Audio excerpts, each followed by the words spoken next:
Hello and welcome everyone to episode 12 of From Surviving to Thriving, where we're talking with real people and talking about their stories of overcoming adversity and stepping into a place where they're really shining and thriving. And today I'm really excited to have with us our special guest, Heidi Anderson. Heidi, I'd love you to introduce yourself.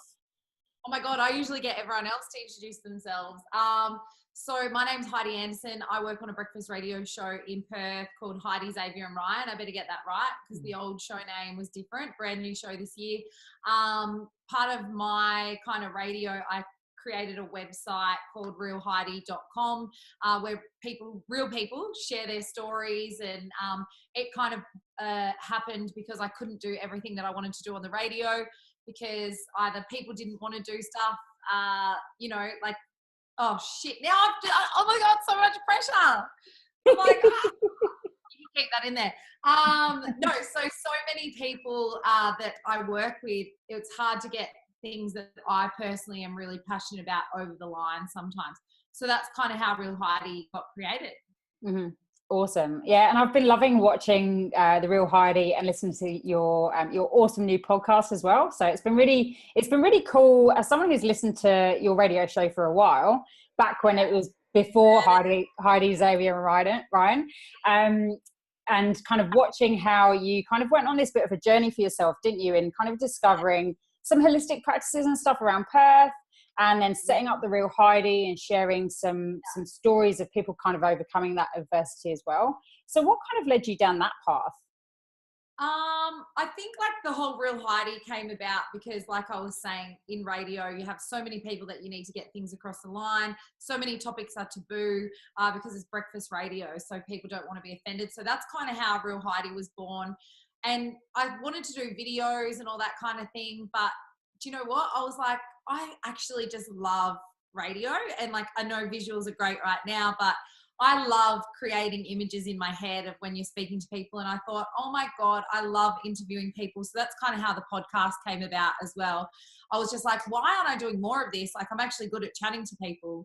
And that's what I love to do. So I guess it all kind of happened a couple of years ago when I opened up on the radio about my anxiety.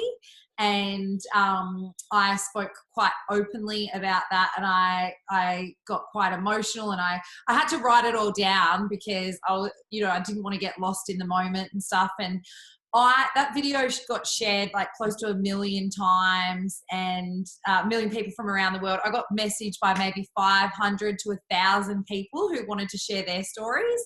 And then I realized, oh my God, all people want is a platform. And they want to, to know that they're not alone. And by other people sharing their stuff on Real Heidi, I realized that other people were then going, oh, well, if this person's talking about abortion, or if this person's talking about depression and this, it was opening a whole, for everyone else to be able to say, hey, that's happening to me too. Like it was opening a whole heap of conversations everywhere for all different things. But yeah, it all kind of started, I guess, around my anxiety. And one of the biggest things about my anxiety was, I think, the people that you work with. And that for me was why I guess I really wanted to come out and be open about it, because I'd been hiding it for so long. Not because I was ashamed, but more because I didn't really understand what was going on, and I just thought it was normal. Yeah. So when did your anxiety kick in? Well, I reckon I've had it most of my life. Like, my mum's anxious, and my grandma, my dad's mum, committed suicide when he was a young boy. And so postnatal depression, my brother has had depression, my mum's had anxiety, like everyone's a bit fucking mental in my family. So I reckon I've probably had it for a lot longer, but I took a lot of drugs and partied in London. Woo! You're not the only one. 2006 to 2010, and I worked also in a really high pressure job in public relations, which I have a degree in. And I think it just kind of all that was all the icing on the cake, like, for basically an anxious person. And all the ingredients, I should say, more like it, and then I came home and I got diagnosed and I did a whole heap of sessions. And then I think I thought I was cured. I think I kind of was like, and for so long I've been a partier and a drinker and the loud person, and probably deflected a lot of shit that I didn't really probably try and understand myself until I've gone on this spiritual journey. And it's just lucky that my girlfriends that are party animals with me and have traveled the world, they're on the same path. So we've all kind of helped each other and, grown together. So yeah, it would have been. You're sober Heidi at the moment, aren't you? I'm sober Heidi at the moment. That's why I feel like my so like nice and not puffy, because it's good. 6 weeks. Yeah. Oh, how's the last 6 weeks been? Do you know what? I've actually really enjoyed it. So one of the crazy things is, I guess, when I went pretty crazy partying at the end of last year because it was a bit of a stress relief with a lot of shit that was going down at work, which a lot of people wouldn't know about, because you see a radio show, you see it for what it is, and there's a lot of stuff that goes on behind the scenes, especially with big personalities. And my coping mechanism is alcohol, hands down. And so I was having so many blackouts, but that's been happening for years, and I just thought that was normal as well, by the amount of drink that, hey, if you got home safely and you didn't remember half the night and your friends pieced it together, then it was a good night. And then that's scary, hey? When you actually sit there and think about it, that's like so not normal and actually really scary to think that might happen. Oh my God. And like I said, I couldn't even count the amount of times that I've blacked out. I remember a lot of the night, and then like just bang, it's like I fall off a cliff, and then I don't know. And sometimes I'll have flashbacks or whatever, and that's when the anxiety and stuff started, like the next morning. But yeah, so I was like, you know what? There's a little voice telling me that I needed to give up alcohol for maybe 18 months. And then in the last 6 months of last year, I got gastritis on and off, and I didn't know what it was. And it was quite severe pain and the runs. Sorry guys, too much info. And then vomiting and stuff when I was drinking. And I just thought that was alcohol. And then I found out it was gastritis. Anyway, long story short, had all these health issues. And that's kind of why I wanted to try this sober thing. And it's going great. But you've really got to sit with your emotions. Like this week, I've had no sugar because I'm not allowed to have any sugar because with all this gut stuff. No alcohol and no fiance because he's in the States. Oh. And I've really seen some things about myself that I was like, wow, I didn't really know I was like this. And so I think really cool aha moments have come from it. Awesome. Yeah. That's so cool. And so what about those moments where in that 6 week period when you're sober Heidi, have there been moments where you've just wanted to run away and back into that coping mechanism, I suppose, when you're just not feeling great? Yes, probably there was one this week, and that was because my mate passed away last week. And sorry to hear that. Yeah, it's I'm like, it is so sad, but I just feel so sad for his family. Do you know what I mean? I don't want people to feel sorry for me. I just, I think about his family and stuff. So I think that, and then my fiance's away, and then shit was happening at work, and I had my period. Oh God, my hormones all over the place. So it was one of those things, and I really felt like shit. And my problem is, I don't really feel like I'm very anxious anymore, which is crazy because I've done a lot of therapy and stuff, and it's like it's just disappeared, which is crazy. But I had this moment the other day, and I was really, my problem is if I'm having a shitty day, I don't just accept it and move on, which is, I usually beat the shit out of myself that I've been snappy at other people, and that kind of happened the other day. And that was the first time that I just wanted to go, fuck it. I don't want to come to work tomorrow. I don't want to work with these people anymore. I want to just go run away and do nothing. And I was like, oh my God, who is this person? So I came home and I did an hour of yin yoga on YouTube and lit some candles. And I then meditated for 20 minutes, and I had an amazing meditation. And I can't even believe these words are coming out of my mouth. I know, because I'm like, so don't look like a meditator, but I've done a lot of meditation this year.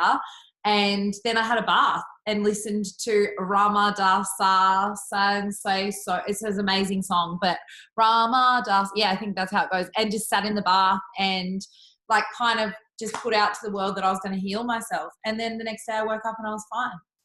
Boom. Yeah. So, When before it would have been how many bottles of wine? exactly. Like, you just don't know. I probably would have actually felt sorry for myself for a while and laid on the couch and probably maybe ate some food and then, you know, like maybe had a wine or two, and then all of a sudden you've drank a whole bottle and then it's like, oh, I've got to get up and do breakfast radio. So, you know, then I'd try and stop at 1 in the week, but on the weekend, who knows? Once you get started, it's like, woo, get on. And that's the thing, isn't it? People really think that if you feel like shit, if you feel a negative emotion, then you just got to kind of run away from that and do something to make yourself feel better, which is often like a negative coping tool, like alcohol or cigarettes or drugs or whatever it might be.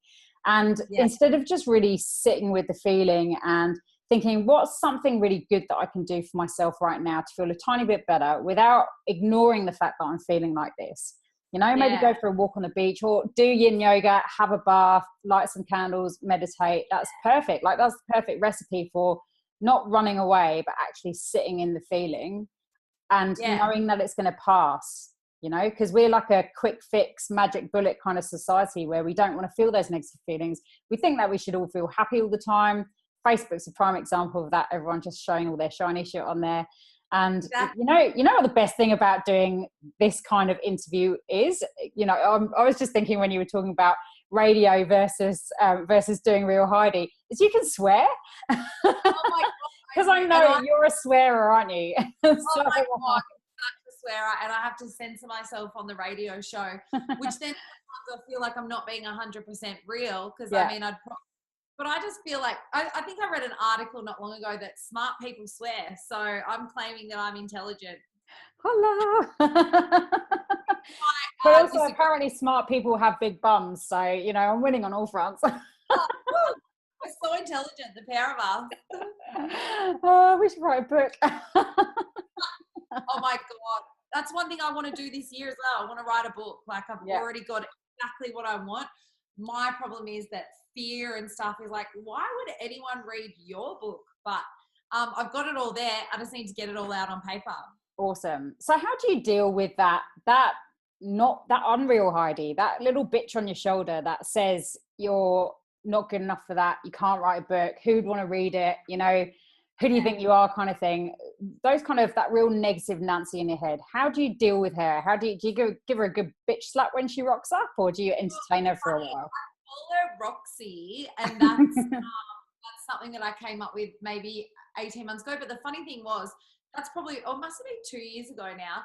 That's when my anxiety really unfolded, because it was the first time I realized there was a voice in my head. Because how crazy is that? I believed that all my thoughts were me and they defined me and that they were real.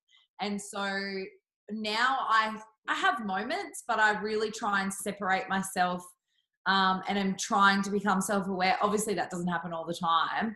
And I do sometimes make decisions by living in fear. It's funny, like when I'm in the studio, I've always kind of felt really confident. It's weird because I went through a phase where I really hated public speaking and even doing interviews like this because I would get so nervous. But now I think I've realized, like, speaking from the heart and not worrying about, you know, the little thoughts in your head, I feel quite comfortable doing that. But it's practice, like, and really understanding it and reading and immersing yourself with people. And, you know, I teach workshops and stuff with one of my good friends, Tracy, now on this kind of stuff because that's her jam. And then I kind of speak from my experience, because really understanding it, I think, is the first thing. And knowing, like, there might be people sitting there right now going, oh my God, I don't even know that there's another voice in my head. What are you talking about? That's me. And it's not. So yeah, look, I have my moments where my ego, or whatever you want to call it, the inner critic, or Roxy or whatever, comes through. And that was probably been my biggest battle in the last couple of years with anxiety. And that was due to the guys I worked with on the radio.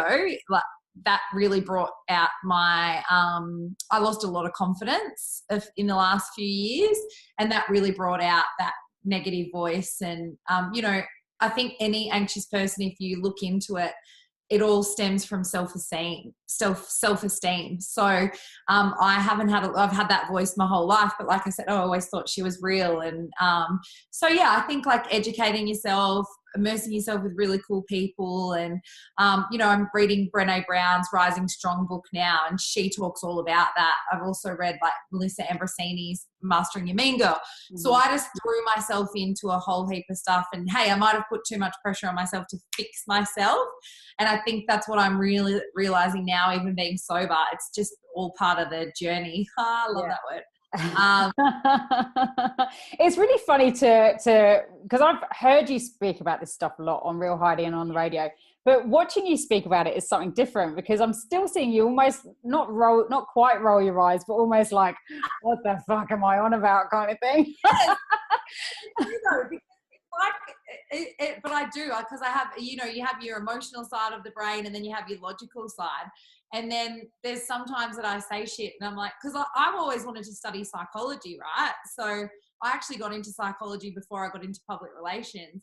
And now I see some of the stuff I'm doing. I'm like, I am a psychologist, spiritual weirdo. And I don't, because you think, but I feel like there's a spiritual awakening happening. And, I've had girlfriends that are very far hippie and have been doing it for a long time. And, I used to think, oh my God, crystals, all that kind of jazz. But now I actually, and still, I don't know if I 100% believe all the crystal stuff, but I still put my crystals out, and I still love people like, going and seeing someone if they use crystals and all that kind of stuff. But that little brain that I think, because it's belief, right? I grew up in a family that are atheists, that don't believe in any of that shit, that's still there. So I'm creating my own beliefs, and that's what I said. So sometimes I'm like, it's all the journey, right? Like I think sometimes I wake up and I'm like, oh my God, like I'm 100% into this. But then there's that little voice, which is probably Roxy going, is it true? Like you're getting sucked in. That's why I love reading people's stories. And, Brené Brown, I think that's how you say her name. She's amazing. And, she's awesome, anyone who like her talking about her vulnerability on the TED Talk, and I've read a couple of her books, but the latest one, Rising Strong, is like so interesting around your ego and stuff. Yeah. Awesome. So you've tried quite a few different things around Perth in the last couple of years, haven't you? Since you've kind of embarked on the journey. No roll eyes intended. Work in progress, like I tell everyone. What have been some of the weirdest experience that you've had through that? Weird. Oh God. Do you know what? I said this to someone the other day, because I get asked all the time, how do you help yourself with your body image? How do you help yourself with your anxiety? Because I've had a long journey of body image issues as well. I think if you keep the start of this, I looked at myself like 500 times, fixing my top and that, because I still have insecurities. But I get asked like, what have you done? And I say to everyone, this is the whole list I've done. Not all of it will work for you, because for every single person, everything will be different. So I try to go into everything with an open mind. Do you know what I mean? So I don't know if I've really had a weird experience. Like the guys I work with on air, they will give me shit, especially right now, because I had Sinead Bridges, I think that's her name. She came over from, she does like psychic healing, like she does crystal healing, and she placed the crystals on me, and she put one on my hoo-ha, as the boys like to call it, which I was like, it's your root chakra. And anyway, she took a photo and I put it on my Instagram and tagged her in it, and they were like, oh my God, that's the weirdest shit you've ever done. And, putting a yoni egg up your vagina, if you don't even know what a yoni egg is, they're like, what? All this stuff. But, apparently it's supposed to help with better sex, like getting more connected into your heart from your head. So, yeah, I've tried different things like that I think other people would find weird. But for me, like I said, I go into really open-minded. Getting the yoni egg up there for the first time was the craziest thing that ever happened, because I thought that it was stuck because the string fell off. There was a little part for the string. And I was like, oh my God, I've got to go to the hospital. People are going to be like, radio now. Have an x-ray, stick that on your Instagram. And I was like, holy shit, this is the worst thing that's ever happened to me. And then I finally rang my best friend, who after an hour of stressing out. I was even going to use tongs, like what the fuck. And then she rang and she goes, mate, push it out like a baby. Sit on the ground and just push it out. And I did. And I weeped. Mate, I've got the funniest visuals going on in my head right now. I've also got the headline for this show as well. Heidi, Real Heidi talks about missing yoni eggs. But I did end up trying yoni eggs again. It took me over a year before I was gutsy enough to do it. And I've actually found that I have had better sex, so much so that I got a note off the neighbour the other day who said I needed to keep where is this going? down because his son was hearing us, he thinks, have sex. Dude, you're gonna have to hook me up with some yoni eggs. Yeah, you should. But apparently it's supposed to get you more into your heart. So, but you can listen to my next podcast series with Rosie. Cool. Awesome. So, okay, so what out of that massive long list of everything that you've done, and like you say, you know, you can try a bunch of different things. Some things will be great in the moment, but you may not want to try again. Other things you might want to kind of build into your weekly routine almost, you know, like yin yoga and meditation, that kind of thing. So out of that big long list that you've done, what kind of things have you implemented, I suppose, into like a weekly or monthly kind of routine for yourself that you found have really helped with your anxiety? I think getting rid of shit in your life actually gets rid of anxiety. That's definitely happened. I've lost a lot of my anxiety from the radio show, but I think that's because I guess for me, the biggest thing I say to anyone, the first step I would take is be open and talk about your anxiety or your depression or whatever. I know it's hard and I know there's a stigma, but you actually feel, but the first step is that 100%. And I'm sure that's what you're like with sharing everyone's stories and stuff as well. But the Brain and Wellness Spa, I don't even know how Terry, who owns it, contacted me. That's right. When I first spoke about my anxiety, and I was like, what the hell is this? Didn't really think much of it. And then it was a year later that I contacted her. But I go there and basically you sit in these big comfy chairs. It's like going to a spa. You can snuggle up in a blanket. They put these headphones on you and they play this music to you. And they talk this code to your subconscious, because most of your issues are in your subconscious, right? And so they talk to your subconscious, and I can't even explain to you, but I'm so much more mindful. I'm not caught up in so much shit. Like I still find I hold on to things but I think that might be my personality. I do always like to please people and for people to like me. So I do find it hard sometimes to let go or whatever, but I'm so much more relaxed and that helped massively. I've been for those sessions before as well with Terry. She's Applecross or something, isn't she? About she's that area? Down at south of the river now. She might have been in Applecross. Okay, yeah.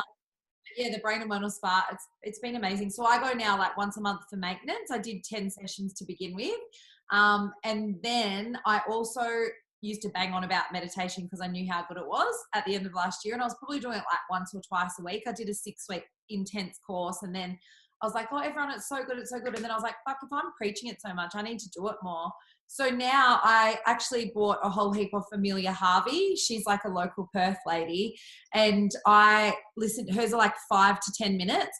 I listen to one before the radio show, and then I'll try and do another one in the day. And, after a gym sesh or some yoga or whatever.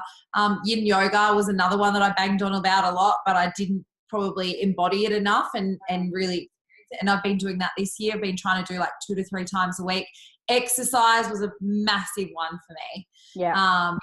So I don't care what it is that I do, just as long as I get to the gym, because that's my happy place. And sometimes if I'm having a shit day or whatever, I don't want to go. And sometimes I don't. And then I beat myself up.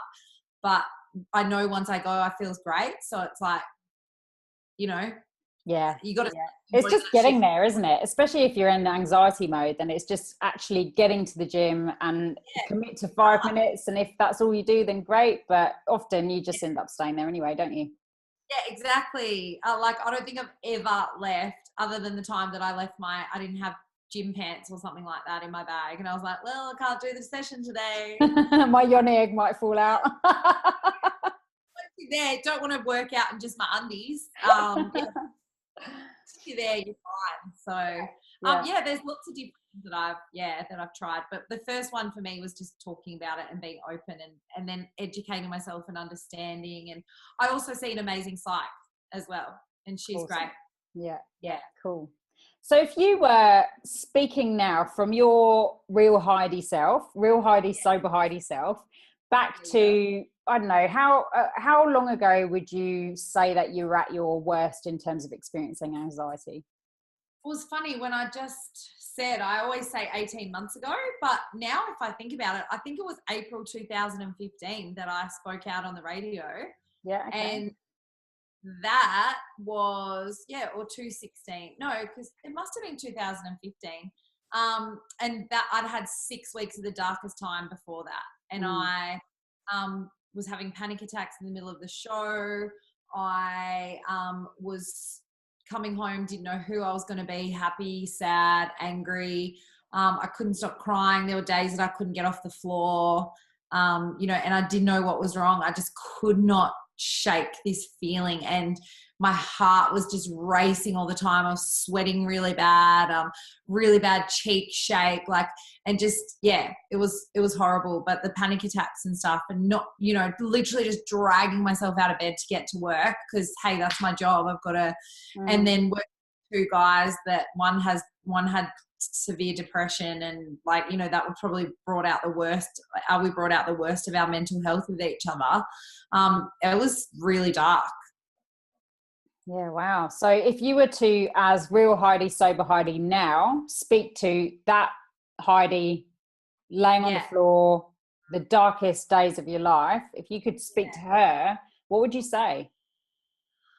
Oh, fuck. I don't know. Just, because it's hard. I understand, when you're that anxious, it's so, I can sit here and I've done workshops with people with anxiety, and it's just, guys, do this. But I know that whatever anyone told me at the time, nothing feels like it's, do you know what I mean, going to be okay. It would just be that, I think, just more self-care. I think I was burnt out. I think I cared what too many people thought of me. And I lost my confidence, and I let other people's, what they were saying and the way they were acting, I let that fully embody me instead of just the belief that I had in myself, even though I've got believe written on my wrist. It would just be I think, because I don't judge people for who take tablets and pills from the doctor or whatever. My mum had to do it to get to herself to a great place. My best friend did as well. So I would never say to myself, it would be, these are the self-care things that you need to do. And that's why I feel like they're really important for me now, so that I never get back to that. But, hey, life happens. And I don't know if I will, I hope I never get back to there. I feel like I'm a different person now, but there could be someone watching right now that is in that spot. And I would just say, be really kind to yourself and stop beating your fucking self up for not being perfect and listening to other people. Just pick yourself up and just start by talking about it, reach out to someone, call, and then, implement really, I think, things like yoga and meditation are so important. Mm-hmm. Definitely. Yeah. And it's about, I guess, not putting that pressure on yourself when you are literally a heap on the floor. I know when I've been in my darkest days of depression that, I had a friend calling me up from Melbourne, checking in on me and giving me instructions. Literally, we were talking about how smart we were earlier, but, I was literally being called up saying, are you out of bed yet? No. Okay, sit up. Now go for a shower and then call me. Now go to the fridge, get some water, then call me. Literally an idiot's guide to getting through the day. And that's exactly what I needed at that point.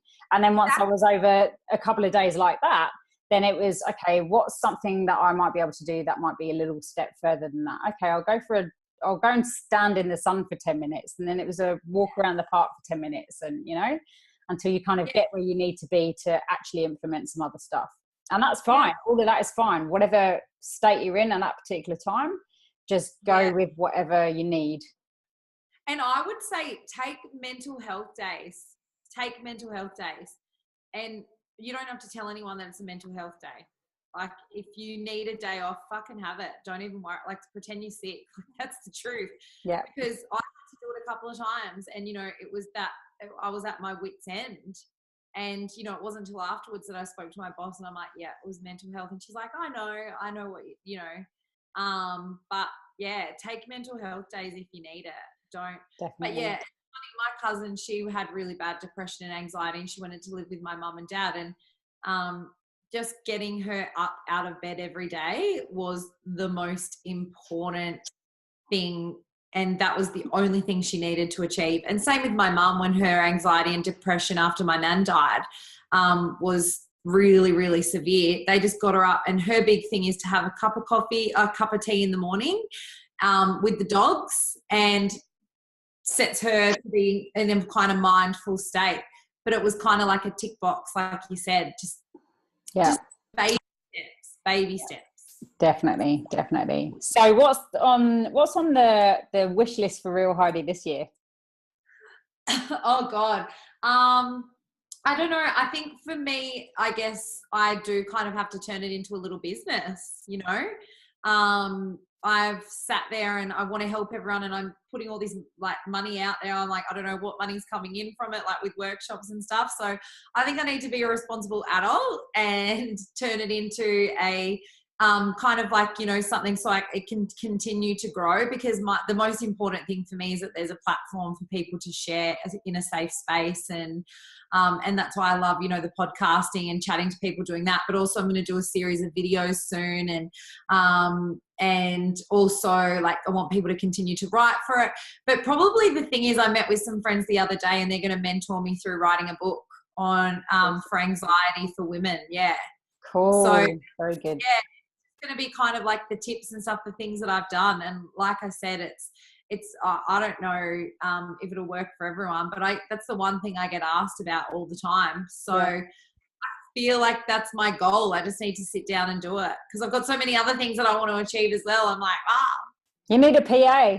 Oh my God, I just got a girl. I got an intern girl, because when I was at uni, all I wanted to do was, get experience, and I just chucked it out there. And so I've got this beautiful girl called Taylor, just doing like a little bit of stuff to help me with the workshops and that. And so she's doing that. I couldn't get her to be my PA though, although that would be amazing. Put that out there, maybe. Need a PA as well. That's what I mean. It needs to make money first. So it needs to, like, that's why I was like, I need to start treating Real Heidi as a business. Yeah. So that's something that I need to take responsibility for. And, because like I said, I'm putting money into it, and then I'm like, I don't know how much it's making. Like, it's probably not. And then it was a passion project. It started off as a passion project, but for it to keep being viable, and for, I've got a breakfast radio show to do that's number one priority, because I'm in a team, it needs to be able to, I guess, kind of maintain itself. And with that, it needs an income. Yeah. Cool. Lots of good stuff in the future then. So how can people reach you? They can reach me at Real Heidi, which is on Twitter, Instagram, and Facebook. And then just on my website, which is realheidi.com, you'll find blogs, podcasts, and they're not all from me. They're not all about me. It's not me just talking about me. One's from me. Exactly. And that's what I mean. So many people that are willing to share, and that's what I love. So, if you want to share as well, just hit me up at realheidi.com. Awesome. Thank you so much for your time today. I really appreciate it. And thanks so much for being really open and honest about your anxiety. It's something that cripples so many people, and so many people have such subtle anxiety that it would never even be diagnosed necessarily, So it's really about just tuning into how you're feeling and giving yourself the best in each moment, isn't it? Yeah, exactly. And you keep doing your awesome work as well. Thanks, Heidi. We all celebrate each other. That's what I love. Definitely. Thank you. And thanks to everyone who's watched this episode. Next up will be episode 13. If you want to be a guest on this show, then hit me up, carly@coachcarly.com. Thanks so much, Heidi. Thank you. Bye, everyone. Thank you so much for joining me today for my video interview series From Surviving to Thriving, stories of real people overcoming real adversity. If you're currently going through a situation that you're struggling to cope with right now, some kind of change or trauma in your life, maybe that's happened in your past and you're struggling to deal with, then I'm here for you, either via one-on-one coaching or through my online coaching program, From Surviving to Thriving, which I put together based on my own experiences of overcoming adversity and with the clients that I had worked with, helping them through their tough times. This is a combination of tools, quick and easy tools that will help you to transform your life, help you shift out of that negative mindset and into neutralizing those negative emotions so that you can cope with what's going on and create a better life for yourself. Head on over to my website, coachcarly.com, where you'll find all the information you'll need. And if you want to get in touch, feel free to do so via the contact page on my website. I look forward to hearing from you soon.